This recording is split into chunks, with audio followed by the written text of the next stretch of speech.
খালি পেটে তিনটি খাবার কখনোই খাবেন না বা গ্রহণ করবেন না। আসসালামু আলাইকুম ওয়া রাহমাতুল্লাহি ওয়া বারাকাতুহু। আজকের ভিডিওটি খুবই গুরুত্বপূর্ণ সকলের জন্য, কারণ এই বিষয়টা আমাদের সকলের জানা দরকার।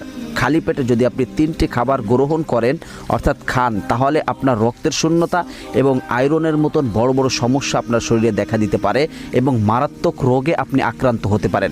এই জন্য কখনোই ভুলে তিনটি খাবার খালি পেটে খাবেন না। সেই তিনটি খাবার কি জানার আগে ভিডিওতে লাইক, চ্যানেলটি সাবস্ক্রাইব, ভিডিওটি শেয়ার করার অনুরোধ করছি। তিনটি খাবারের ভিতরে নাম্বার 1 হচ্ছে কোমল জাতীয় পানি, যেটাকে আমরা এনার্জি ড্রিঙ্ক বলে থাকি, কোল্ড ড্রিঙ্কস বলে থাকি। এই ড্রিঙ্কসটা কখনোই খালি পেটে খাবেন না। 2 নাম্বার হচ্ছে চা বা কফি। অনেক সময় বাসা বাড়িতে বা আমরা দোকানে যে চা বা কফি খেয়ে থাকি খালি পেটে, এই চা বা কফি কখনোই খালি পেটে খাবেন না।